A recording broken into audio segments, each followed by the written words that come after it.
ក្នុងនាមជាអាជ្ញាធរមូលដ្ឋានការថែរក្សាការពារសណ្ដាប់ធ្នាប់អនាម័យបរិស្ថាននិងសុខសុវត្ថិភាពបងប្អូនប្រជាពលរដ្ឋក្នុងមូលដ្ឋានគឺជាកាតព្វកិច្ចមួយដែលលោកត្រូវខិតខំប្រឹងប្រែងបំពេញ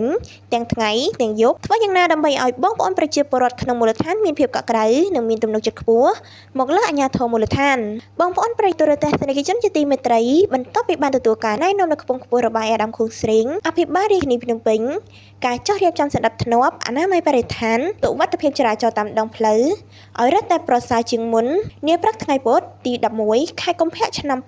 2026លោកលឹមសុភាអភិបាលនៃគណៈអភិបាលខណ្ឌជ្រោយចង្វាបានដឹកនាំកម្លាំងគណៈបញ្ជាការឯកភាពខណ្ឌជាពិសេសត្រង់ចំណុចខាងមុខផ្សារព្រៃលៀបសង្កាត់ព្រៃលៀបដែលតែងតែមានការកកស្ទះរញ៉េរញ៉ៃធ្វើឲ្យបាត់បង់សណ្ដាប់ធ្នាប់ក្នុងនោះផងដែរលោកក៏ណែនាំដល់បងប្អូនអាជីវករទាំងអស់ដែលមានតូបលក់ដូរដាក់របស់របរនៅខាងមុខផ្ទះកុំតិចកាកសំណល់ឆាត់ចូលផ្លូវអ្នកថ្មើរជើងដែលធ្វើឲ្យផ្លូវរួមតូចបង្កការកកស្ទះរំខានដល់ការធ្វើដំណើរ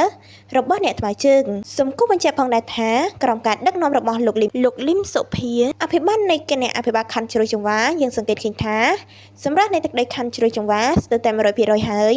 រាល់គ្រប់ហេដ្ឋារចនាសម្ព័ន្ធនានានិងសុខសុវត្ថិភាពមានភាពស្រស់បំព្រងដែលធ្វើឲ្យភ្ញៀវទេសចរជាតិនិងអន្តរជាតិមានភាពស្រស់ថ្លាក្នុងអារម្មណ៍ចូលចិត្តមកទស្សនាកម្សាន្តបន្ធូរបន្ថយភាពតានតឹងនាចុងសប្តាហ៍ជាចុងក្រោយនេះលោកលឹមសុភាអភិបាលនៃគណៈអភិបាលខណ្ឌជ្រោយចង្វាលោកបានស្នើសុំដល់អាជីវករទាំងអស់ដែលកំពុងតែប្រកបអាជីវកម្មតាមចិញ្ចើមផ្លូវជាតិលេខ5និងមហាវិថីនានាសូមមេត្តានាំគ្នាជួយថែរក្សាការពារអនាម័យបរិស្ថានដើម្បីឲ្យមូលដ្ឋាននៃទឹកដីខណ្ឌជ្រោយចង្វារបស់យើងមានសោភ័ណភាពល្អស្អាតគ្រប់ទីកន្លែងនិងជាពិសេសលោកក៏បានអរគុណដល់បងប្អូនសារព័ត៌មានទាំងអស់ដែលបានជួយផ្សព្វផ្សាយជូនដល់រូបលោកបានទទួលជ្រាបជាដំណឹង